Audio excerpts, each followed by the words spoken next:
विधानसभेच्या निवडणुकीमध्ये अभूतपूर्व यश राष्ट्रवादी काँग्रेस पक्षाने महायुतीमध्ये संपादित केल्यानंतर आगामी येणाऱ्या स्थानिक स्वराज्य संस्थांच्या निवडणुका संघटन बळकट करणं यासाठी निर्धार नवपर्वाचाही ब्रीदवाक्य नजरसमोर ठेवत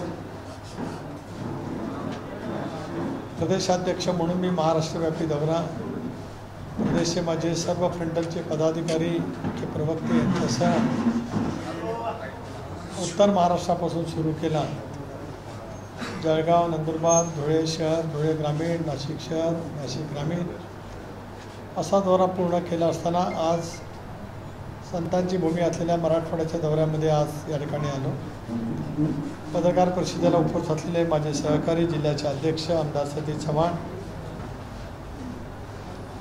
महिलांच्या अध्यक्षा रुपालीताई चाकणकर, मुख्य प्रवक्ते माजी खासदार आनंद परांजपे, मराठवाड्याचे शिक्षक मतदारसंघाचे आमदार विक्रमजी काळे, माजी आमदार नितीन पाटील, सुरेश चव्हाण, आमचे भूतपूर्व अध्यक्ष आणि प्रदेश उपाध्यक्ष कैलास पाटील, व्यासपीठावर उपस्थित असलेले माझे सर्व जिल्ह्याचे संभाजीनगर जिल्ह्याचे विविध सेलचे पदाधिकारी, आपण पत्रकार मित्र, वाहिन्यांचे प्रतिनिधी, बंधू भगिनी आणि सहकारी मित्रांनो, मी मगाशी म्हटल्याप्रमाणे संतांच्या भूमीमध्ये असलेल्या मराठवाड्यात निर्धार नवपर्वाचा हे ब्रीदवाक्य नजरसमोर ठेवत राष्ट्रवादी काँग्रेस पक्षाच्या प्रदेशाध्यक्ष म्हणून मी मराठवाड्याच्या प्रत्येक जिल्ह्याचा दौरा त्या ठिकाणी सुरू केला। 2 वर्षापूर्वी आम्ही एक भूमिका घेतली सामूहिक नेतृत्वामध्ये, अजितदादांच्या नेतृत्वाखाली एनडीएमध्ये आम्ही सहभागी व्हायचं। पण एनडीएमध्ये सहभागी होत असतानाच आमची मूळ विचारधारा शिवशाहू फुले आंबेडकरांची धर्मनिरपेक्ष विचारधारा याला जराही बाधा न आता एनडीएमध्ये सहभागी होण्याचा निर्णय आम्ही चव्हाण साहेबांच्या विचारधारेवरती बहुजन समाजाचं हित साधायचं असेल तर सरकारमध्ये असलं पाहिजे। लोकसभेमध्ये आम्हाला दारुण पराजयाला सामोरं जावं लागलं। राष्ट्रवादी काँग्रेसलाही 4 जागांवर लढलो, 1 जागेवर यश मिळालं।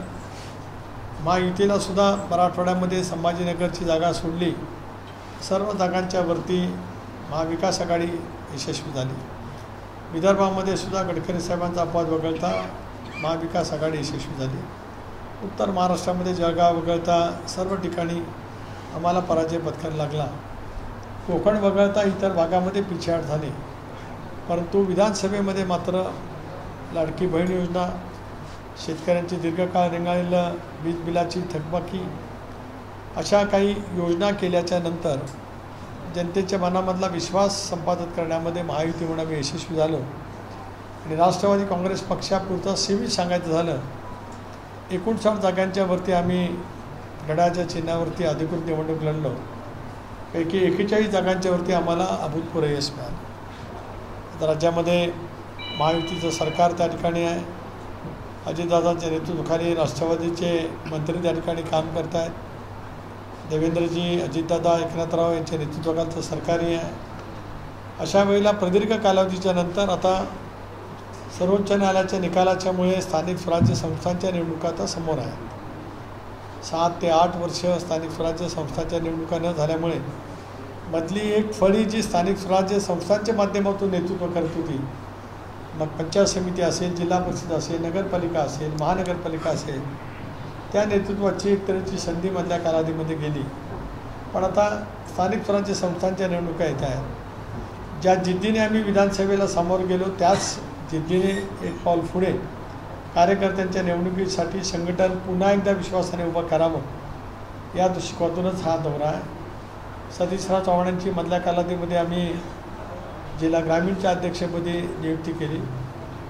कैलास पाटलांना मी प्रदेशवरती त्या ठिकाणी उपाध्यक्ष म्हणून काम करण्याची प्रदेश पातळीवरती संधी दिली। आता आजचा मेळावा तर अभूतपूर्व झाला। काल संभाजीनगर शहरामध्ये आल्यावर आमचे सहकारी सुनील मगरे यांनी कार्यालयाचं उद्घाटन केलं, त्यालाही उत्स्फूर्त प्रतिसाद होता। मी अनुभवलं माझ्या 40 वर्षाच्या राजकीय जीवनामध्ये की आता कार्यकर्ता राष्ट्रवादी काँग्रेस पक्षाचा अधिक सजग झाला आहे, अधिक उत्स्फूर्तेने सहभागी होतो आहे। त्यांच्या मनामध्ये एक विश्वास आहे की अजितदादांच्या नेतृत्वाखाली राष्ट्रवादी काँग्रेस पक्ष पुढच्या कालावधीमध्ये महाराष्ट्राला अधिक गतिमान करेल. त्यामुळे जनाधार दिवसेंदिवस वाढतो आहे.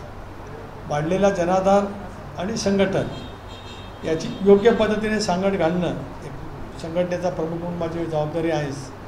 मराठवाड्याच्या विस्तृत अशा या 4 दिवसाच्या दौऱ्यात आज संध्याकाळी जालना आहे, मुक्काम हिंगोलीला आहे, उद्या हिंगोली परभणी, मुक्काम बीडला आहे, मग बीड आणि लातूरला मुक्काम आहे, आणि मग धाराशिव आणि मग सोलापूर पश्चिम महाराष्ट्रातला एक जिल्हा असा दौरा आहे. नांदेडमधल्या कालावधीमध्ये 2 महिन्यामध्ये दादांचे 5 ते 6 नांदेडला दौरे झाले. नांदेडचा दौरा संघटनेचा मी नंतर त्या ठिकाणी घेणार आहे. आपल्यामार्फत मला अजून एक दुसरी बाब या ठिकाणी सांगायचं आहे. अजितदादा 66व्या वर्षामध्ये पदार्पण करत आहे, पण त्यांच्या वाढदिवसाच्या निमित्ताने संबंध महाराष्ट्रामध्ये वेगवेगळे शैक्षणिक, सामाजिक, क्रीडा क्षेत्रांतील महिलांच्यासाठी असे वेगवेगळे उपक्रम आम्ही पक्षाच्या माध्यमातून त्या ठिकाणी दिले, जेणेकरून आपल्या नेतृत्वाचा जन्मदिवस साजरा करत असताना नेतृत्वाने ज्या क्षेत्राला स्पर्श केला, ज्या क्षेत्रामध्ये भरी योगदान महाराष्ट्रामध्ये दिलं, ते अधिक कसं मोठ्या प्रमाणावरती करता येऊ शकेल याच हेतूने तो जन्मदिवस आठवडाभर साजरा करण्याचं प्रदेशच्या वतीने त्या ठिकाणी निर्धारित केलं आहे. आजच्या बैठकीतला उत्स्फूर्त प्रतिसाद पाहिला. अध्यक्ष म्हणून चव्हाणांना, सतीशरावांना सांगितलं की 8 दिवसामध्ये कार्यकारिणी झाली पाहिजे. शहरामध्ये सुद्धा प्रत्येक प्रभागनिहाय कार्यकारिणी झाली पाहिजे. मधल्या कालावधीमध्ये संभाजीनगर जिल्ह्यातील अनेकांनी, विशेष करून अल्पसंख्याक समाजातल्या अनेक महत्त्वाच्या सहकाऱ्यांनी पक्षामध्ये प्रवेश केला. आजही संभाजीनगरमधील 5 माजी नगरसेवक म्हणजे मागच्या विसर्जित होणाऱ्या बॉडीमधील त्यांचाही आज पक्षप्रवेश त्या ठिकाणी झाला. अनेक इतरांचासुद्धा पक्षप्रवेश झाला. आम्हाला विश्वास आहे की आगामी येणाऱ्या निवडणुकासुद्धा भक्कमपणाने घड्याळाच्या चिन्हावरती लढून या जिल्ह्यामध्ये सुद्धा आम्हाला चांगलं यश मिळेल. महायुतीच्या या संबंध निवडणुकीमध्ये संभाजीनगर, जालना या दोन्ही जिल्ह्यात आम्हाला घड्याळाचं चिन्ह देऊन निवडणूक लढता आली नव्हती. ना लोकसभेची लढता आली, ना विधानसभेची लढता आली. पक्षाच्या संघटनेने राज्य पातळीवरती घेतलेल्या निर्णयाची अंमलबजावणी जरूर केली, पण आता कार्यकर्त्यांच्या निवडणुका आहेत. निश्चितपणाने आम्ही त्या निवडणुकीला सामोरं जाणार आहोत. एक आणखीन आत्मविश्वास कार्यकर्त्यांच्या मनामध्ये निर्माण करण्याचं काम आम्ही सगळेजण करतो आहोत. पण हे करत असतानाच आमच्या मूळ धारेशी समरस होत राज्य आणि केंद्र सरकारच्या अनेक योजना आम्ही आणण्याच्या दृष्टिकोनातून प्रयत्नशील आहोत. माझ्या दौऱ्याच्या पाठीमागचा हेतू विषद केला. मला संबंध उत्तर महाराष्ट्राच्या दौऱ्यात आणि कालपासून सुरू झालेल्या मराठवाड्याच्या दौऱ्यात खूप नवचैतन्य निर्माण झालं. म्हणजे निर्धार नवपर्वाचा. याचं कारणच असं की नवीन पर्व आता स्थानिक स्वराज्य संस्थांच्या निवडणुकीच्या माध्यमातून महाराष्ट्रामध्ये सुरू होत आहे. त्याचा निर्धार करून कामाला लागणं हाच एक संघटनेचा मूळ उद्देश घेऊन मी आणि माझे प्रदेशीय सर्व फ्रंटलचे पदाधिकारी आम्ही हा राज्यव्यापी दौरा त्या ठिकाणी सुरू करतो आहोत. माझ्या दौरा पाठीमागचा हेतू आणि आत्तापर्यंत झालेला आढावा आपल्यासमोर मी विशद केला. आपल्याला विनंती करतो की आपण मोकळेपणाने संवाद करावा. धन्यवाद.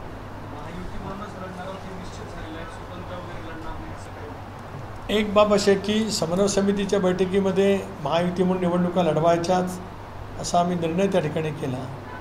परंतु प्रत्येक महापालिका निहाय, जिल्हा परिषद निहाय, जिल्हा निहाय वेगवेगळी राजकीय समीकरणं आहेत. स्थानिक पातळीवरची सुद्धा अनेक वेळेला असतात. तर या दौऱ्याच्या माध्यमातून ती समजून घ्यावी आणि मग आम्ही समन्वय समिती म्हणून एकत्रितपणाने बसू आणि मग राज्याचे 3 नेते आहेत, देवेंद्रजी, दादा, एकनाथराव यांच्याजवळ बसून आम्ही निर्णय करू. याला जोडून एक प्रश्न आहे. काही दिवसापूर्वी सतीश चव्हाण यांनी वक्तव्य केलं होतं की महायुतीत सन्मान नाही मिळाला तर स्थानिक पातळीवर युती करण्याचा देखील निर्णय. प्रदेशाध्यक्ष म्हणून तुमचं काय? एक असं आहे की जिल्हाध्यक्ष म्हणून त्यांनी त्यांच्या कार्यकर्त्यांच्या भावना व्यक्त केल्या.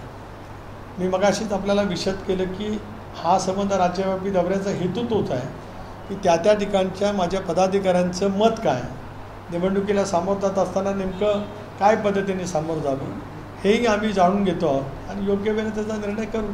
त्यांनी त्यांच्या भावना मांडल्या. जाणून घेतल्यावर जर एकमत असं दिसलं लोकांचं की वेगळं लढूया म्हणजे युतीमध्ये नको लढूया तर तसाही निर्णय होऊ शकतो. नाही, हा प्रश्न केवळ एकटा सीमित राष्ट्रवादी काँग्रेस पक्षामध्ये पुरता नाही. महायुतीमध्ये 3 प्रमुख घटक पक्ष आहेत. भारतीय जनता पक्ष, शिवसेना, राष्ट्रवादी काँग्रेस पक्ष आणि अनेक आमचे मित्रपक्ष, छोटे छोटे मित्रपक्षसुद्धा त्यामध्ये आहेत. त्यामुळे त्या संदर्भात राज्यपातळीवरती चर्चा करून प्रत्येक जिल्ह्याने चर्चा समन्वय समितीमध्ये होईल आणि मग त्याच्यातला निर्णय आम्ही त्या ठिकाणी करू. स्थानिक स्वराज्य निवडणुकीपूर्वी शेतकऱ्यांची कर्जमाफी होईल.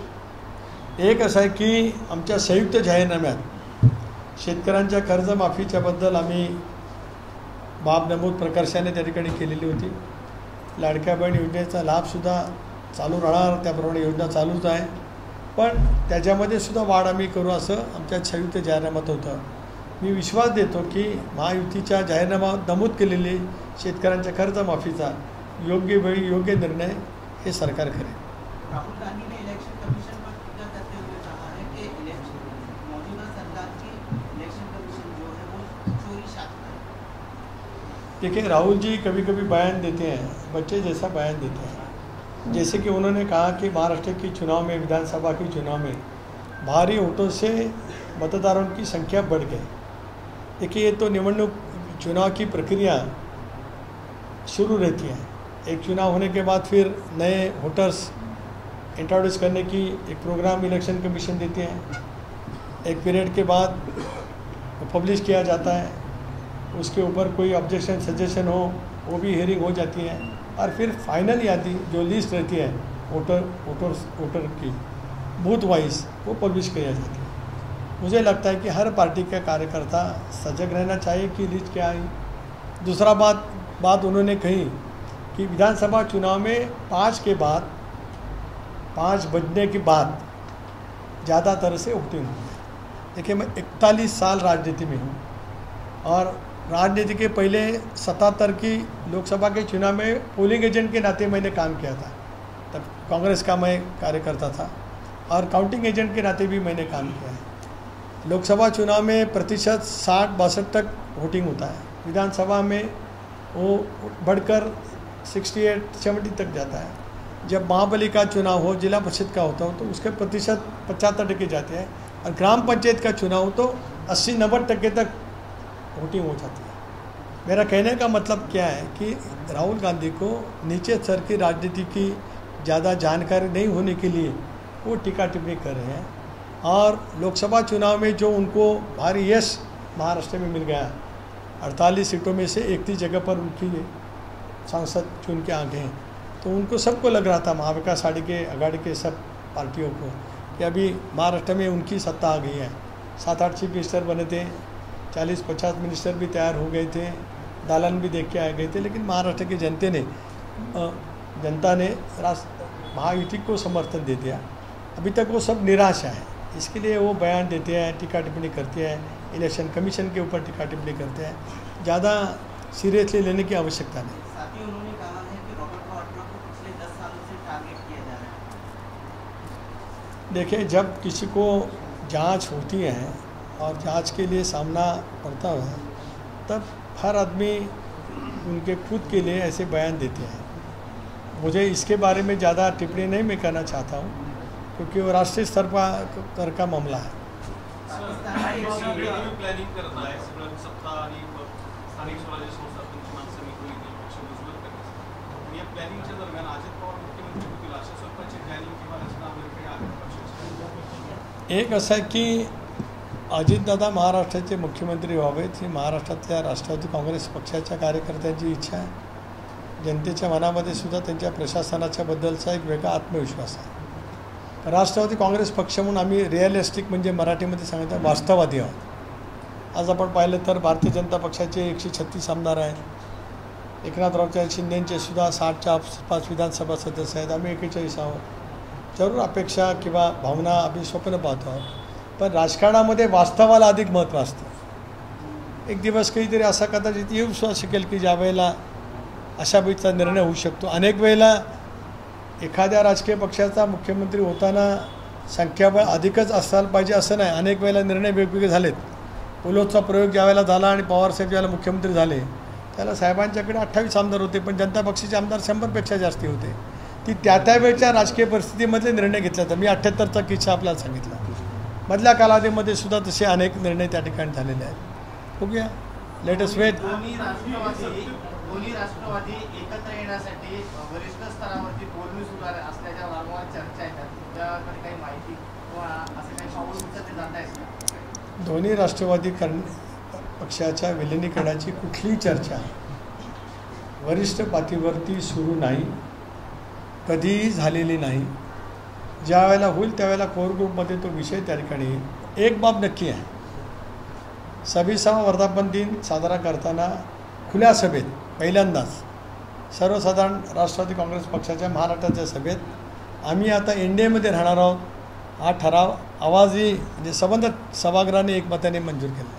तर NDAमधला आमचा सहभाग आता अधोरेखित आहे. या विचाराशी समरस होतील ते पक्षाला जोडले जातील. विलिनीकरणाचा मुद्दा आज तरी खूप दूर दिसतो, म्हणजे कारण माझ्या स्तरापर्यंत तरी माहिती नाही, कोर ग्रुपच्यापर्यंत कोणाची चर्चा त्या ठिकाणी नाही. आणि त्यानंतरसुद्धा आम्ही निर्णय घेताना भारतीय जनता पक्षाच्या शीर्षस्थ नेतृत्वाने सारासार विचार करत आम्हाला सोबत घेतलं. तशा वेळ स्थिती येईल त्याला भारतीय जनता पक्षाच्या केंद्रीय नेतृत्वाजवळ सुद्धा आम्हाला चर्चा करावी लागेल, पण ती वेळ येईल तेव्हा. आज तर काय विषयच नाही. सतत सत्तेचा पक्ष आहे तुमचा, कुठलं काय असं NDA असो नाही तर सतत सत्तेत असतात. तुम्हाला कुठलं जरा जवळचं वाटतं? काय NDA का UPA? तशा अर्थाने तुम्हाला काय वाटतं? एक असं आहे की 99ला राष्ट्रवादी सत्ता जवळच वाटतं. 99ला राष्ट्रवादी काँग्रेस पक्ष स्थापन झाला.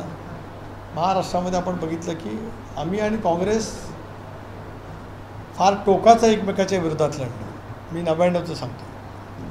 पवारसाहेबांच्या नेतृत्वाखाली बरेचसे सहकारी राष्ट्रवादीमध्ये आले होते, पण आम्हाला 58 जागा मिळाल्या एकूण 6. आणि काँग्रेस पक्ष लिडरलेस होता तरी 75 जागा मिळाल्या. त्यावेळेला विलासराव मुख्यमंत्री झाले.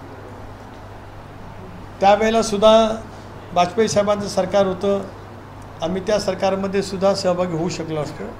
महाराष्ट्रातलं संख्याबळसुद्धा तसं होतं, पण झालं नाही. आता आपण म्हणाल की दीर्घकाळ आम्ही सत्तेत आहोत.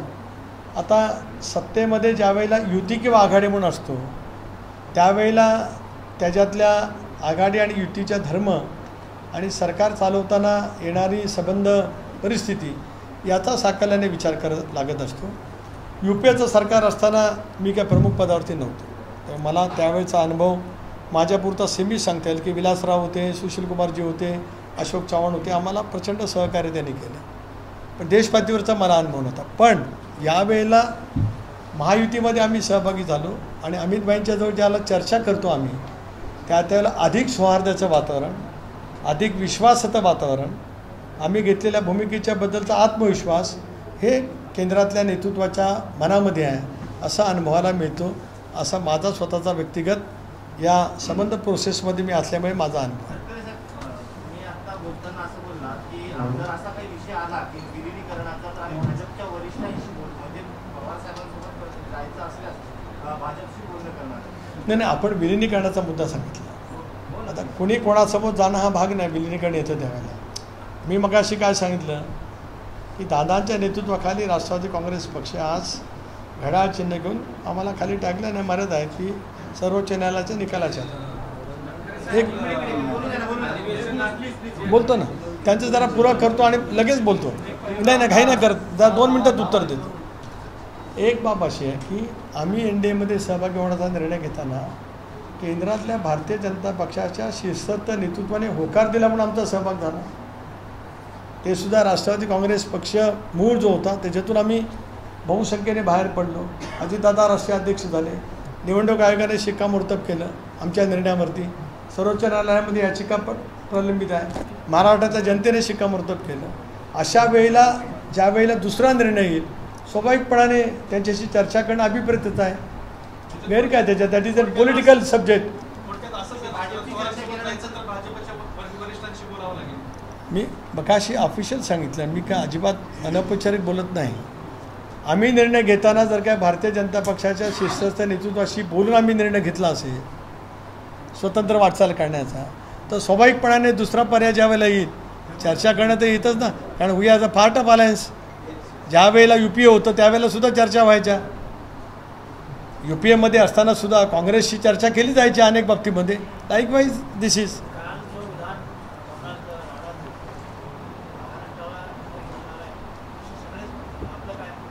अत्यंत निंदनीय घटना काल महाराष्ट्राच्या विधानसभेमध्ये पाहायला मिळाली. महाराष्ट्राच्या विधानसभेचं देशात एक आगळेवेगळं स्थान आहे. महाराष्ट्राच्या विधान परिषदेचं सुद्धा आहे. स्वर्गीय यशवंतराव चव्हाण साहेब, वसंतराव नाईक साहेब, दादासाहेब कन्नमवार, शंकररावजी चव्हाण, वसंतदादा पाटील, शरद पवार साहेब, बॅरिस्टर अंतुले, सुधाकर नाईक, मनोज जोशी, अनेकांनी महाराष्ट्राला सुसंस्कृत नेतृत्व. देवेंद्रजी आहेत, मधल्या कालावधीमध्ये एकनाथराव होते. पण कालचा प्रकार हा महाराष्ट्राच्या इतक्या इतिहासाला, सृजनशील इतिहासाला तडा देणारा होता. म्हणून मी त्याची कडक शब्दामध्ये निंदा करतो. विधानसभा अध्यक्षांचा काहीतरी निर्णय आता होतो आहे, त्यांनी कठोरातली कठोर कारवाई या घटनेशी संबंधित असलेले कोणी व्यक्ती किती मोठी असेल तर त्यांच्यासहित केली पाहिजे असं माझं मत आहे. त्या अधिवेशनाचा समारोप होतोय. 3 आठवडे सगळा गोंधळ महाराष्ट्राने पाहिलेला. तुम्हाला तरी काही वाटतं का की या महाराष्ट्रातल्या लोकांना या अधिवेशनातून काही मिळालंय का? नाही, तुम्ही तरी काही सांगू शकाल लोकांच्या भल्यासाठी असंच चालेल? एक असं आहे की कालचा प्रकार निंदनीय होता. मी मगाशीच म्हटलं, मी विधिमंडळामध्ये 25 वर्ष काम केलं. विधिमंडळात आज मी नाही आहे. विधिमंडळाच्या कामकाजाबद्दल वक्तव्य करणं योग्य नाही. पण जर एक असं आहे, ऐका, आपण तर समजू, तुम्ही सत्तेतले पक्ष, तुमचा सत्तेतला पक्ष आहे, तर या 3 आठवड्याच्या अधिवेशनानं महाराष्ट्राला काही दिलंय का तुमच्या पक्षानं तरी या अधिवेशनाच्या निमित्तानं? ते विचार. प्रश्न एका पक्षाने देणं नाही, पक्ष सरकारने देणं आहे. सांगतो ना मी आपल्या प्रत्येक वाक्याचं निराकरण करीन. आपण पुन्हा एकदा प्रश्न विचारा. आज या अधिवेशनामध्ये वेगवेगळ्या प्रश्नाच्यासाठी वेगवेगळ्या चर्चा झाल्या. लक्षवेधीच्या माध्यमातून, प्रश्नोत्तराच्या माध्यमातून, विशेष प्रस्ताव आणून 289, 293 वगैरे वगैरे, आणि त्या चर्चा पुरवणी मागण्यांच्यावरती सुद्धा चर्चा झाली.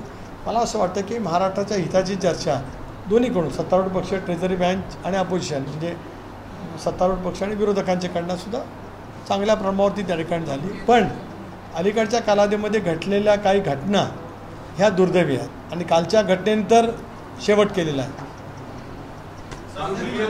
काल मुख्यमंत्री आणि उद्धवजी ठाकरे यांची बंद दरवाजावर चर्चा झाली. येणाऱ्या स्थानिक स्वराज्य संस्थेमध्ये काही नवीन राजकीय समिती होऊ शकतात? दोघे सांगतील. पाकिस्तान की एक घटना है. तटकरे साहेब, असा प्रश्न, बीड जिल्ह्यात ज्ञानेश्वरी मुंगे नावाची एक महिला आहे, तिच्या पतीचा खून झाला होता. तर न्याय मिळावा म्हणून तिने बीड एसपीना भेटायला आली. तिने विष पिल्यावर तिच्यावरती आत्महत्येचा प्रयत्न केल्याचा गुन्हा दाखल झाला. तर ती महिला म्हणते की गुन्हा कशाला दाखल करता, माझा एन्काउंटर करा. त्या स्टेजला प्रकरण आले तरी न्याय मिळत नाही. एक असं आहे की अशापैकीच्या घडलेल्या प्रत्येक घटना ह्या दुर्दैवी आहेत, निंदनीयसुद्धा आहेत. त्याचा सखोल तपास पोलीस यंत्रणेने केलाच पाहिजे. आणि याच्यातील जे कोण गुन्हेगार असतील, गुन्हेगाराला जात धर्म आहे असं मी मानत नाही किंवा पक्ष असं मानत नाही, त्यांच्यावरती फास्ट ट्रॅक कोर्टामध्ये तातडीने पुढची कारवाई झाली पाहिजे. पण त्याच्यातला गुन्हेगार व्यक्तीचा शोधसुद्धा सरकारने किंवा गृह विभागाने, पोलीस दलाने लवकर केला पाहिजे. यावरती महिला आयोगाच्या अध्यक्षांना थोडंसं तटकरे साहेब, प्रेस तटकरेंची विधिमंडळात जो लढा झाला त्यावर तुम्ही बोलले, त्याची निंदा केली. मुख्यमंत्री आता असं बोलले त्यावर की लोकांमध्ये असा एक संदेश जातोय की सर्वच आमदार माजलेले आहेत, त्यामुळे आपण या सगळ्यांनी काळजी घ्यायला हवी. तुमचं काय मत आहे यावर? लोकांमध्ये असा एक समजत जातोय, म्हणजे कोणीतरी कुणावर जोरात ओरडतो. रोहित पवारचा एक व्हिडिओ व्हायरल झाला की पोलीस अटकाच्या हप्ता आहे, कोणीतरी कुणाला मारहाण करतं, त्यामुळे लोकांमध्ये संदेश जातो सर्व आमदार माजलेले. वाक्य मुख्यमंत्र्यांचं सुसंस्कृत महाराष्ट्राचा वैचारिक पाया स्वर्गीय चव्हाण साहेबांनी घातला. त्यामुळे महाराष्ट्राच्या विधिमंडळातल्या सर्व चर्चा त्या कालावधीपासून गेल्या 65 वर्षात अतिशय स्वार्थपूर्ण झाल्या. अलीकडच्या कालावधीमध्ये घडलेल्या घटना ह्या क्लेशकारक नक्की आहेत. मुख्यमंत्र्यांनी काय म्हटलं, आपण म्हटलं की अशा पद्धतीचा आलाय असं समज होत चालले. आला असं नाही म्हणाल ती. बघा, वाक्यामध्ये सुद्धा खूप फरक आहे. ऱ्हस्व दीर्घमधला अर्थ परत बदलतो. मराठी भाषा ही अशी आहे, ते गुरुजी आहेत ते सांगतील, पण मी गुरुजी नाही तरी मी सांगू शकतो. एका ऱ्हस्व आणि दीर्घ आणि टिंबने संबंध वाक्याचा अर्थ बदलू शकतो. त्याने जो शब्दप्रयोग केला आहे तो महाराष्ट्रामध्ये अशी समज होत चालले असा शब्दप्रयोग आहे. त्याने असं नाही जरा एक त्याच्यामुळे सार्वजनिक जीवनामध्ये वावरणारी व्यक्ती, मग ते स्थानिक पातळीवरच्या स्वराज्य संस्थांतील असेल, विधिमंडळातील असेल, संसदेतील असेल, ती काही लाख लोकांचं प्रतिनिधित्व करते. त्यांचं वागणं हे सौहार्दाचं, सृजनशील, लोकशाहीमधल्या प्रगल्भ विचाराचं दर्शन करणारं असलंच पाहिजे. प्रत्येकाचा स्थायी स्वभाव कधीच वेगळा असेल, पण ज्या वेळेला लोकशाहीमध्ये आपल्याला जबाबदारी मिळते त्याला त्या स्थायी स्वभावाला मुरड घालत एक सुसंस्कृत विचार प्रत्येकाने दिलेच पाहिजेत या मताचा मी आहे. त्रिभाषा सूत्रावरनं बराच वाद झाला, आपण बघतोय. त्रिभाषा सूत्राशी संबंधित प्रश्न आहे. मुख्यमंत्री असं म्हणाले की त्रिभाषा सूत्र लागू होईलच, मात्र ते कुठल्या वर्गापासून लागू करायचं याचा निर्णय समिती नेमली आहे. तुमच्या पक्षाचं काय मत आहे? नाही, आमच्या पक्षाने त्यावेळेला स्पष्ट भूमिका मांडली की त्रिभाषा सूत्र हे 5वीपासून सुरू करा. आता हिंदी आपण जर काही देशभरामध्ये फिरलो, हिंदी भाषिक राज्य वेगळे आहेत, दाक्षिणात्य राज्य त्या जिल्ह्या त्या राज्याची भाषा त्या ठिकाणी बोलत असतात. आपण तर बहुभाषिकच आहोत, म्हणजे आपण हिंदी पण शिकत आलो, इंग्रजी पण बोलत आलो आणि मराठी तर आपली मातृभाषा आहे, ज्याला आज याचा दर्जा अभिजात भाषेचा दर्जा मिळालेला आहे. राष्ट्रवादीची भूमिका आहे की 5वीपासून व्हावी, पण नरेंद्र जाधवांच्या नेतृत्वाखाली नेमलेली समिती निर्णय देईल, सरकार त्याचा साकल्याने विचार करेल. मोदींचं नाव घेतलं तर मोदींची नाही, चुकून नाव is a slip of tongue, nothing else. He is a respected, he is high highness for the prime minister of the country. ठीक, दोन प्लीज.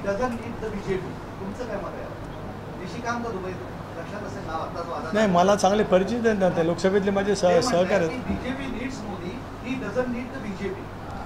इसे निशिकांत दुबे भाजपचे आहेत, त्यांनी त्यांच्या नेतृत्वाबद्दलच्या काय भावना व्यक्त करायचा हा त्यांचा अधिकार आहे आणि शेवटी एक बाब नक्की आहे, ते त्यांचं मत त्यांच्या पुरता सीमित राहील किंवा भारतीय जनता पक्षापुरता सीमित राहील. एक बाब नक्की आहे की पंडित जवाहरलाल नेहरूंच्या नंतर सलग 3 वेळेला देशातल्या जनतेने कोणाच्या नेतृत्वावरती शिक्कामोर्तब केलं तर ते नरेंद्र मोदींच्या नेतृत्वावरती शिक्कामोर्तब. हे नाकारता येत नाही. संख्याबळ कमी अधिक झालं असेल, पण 89पासून आघाडीच्या राजकारणाची अपरिहार्यता आल्यावर एकपक्षीय बहुमत आणण्यामध्ये मोदीसाहेब यशस्वी झाले.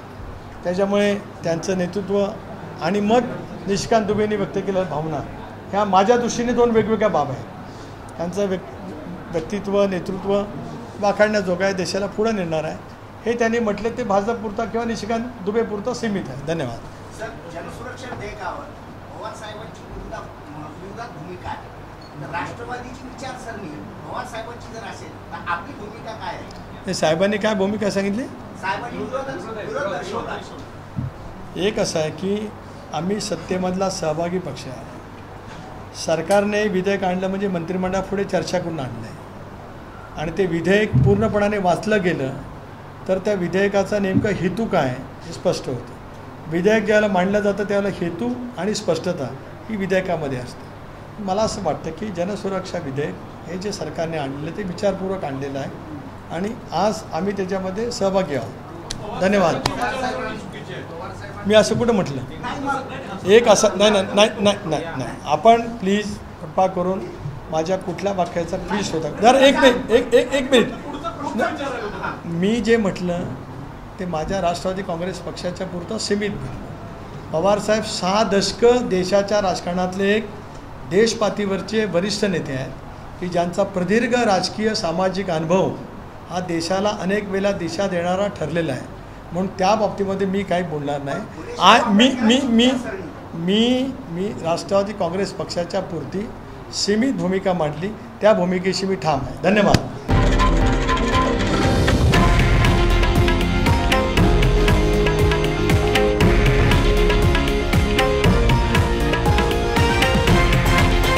हे आहे देशातील नंबर 1 न्यूज नेटवर्क आणि आपण पाहत आहात TV9 मराठी, एकमेव.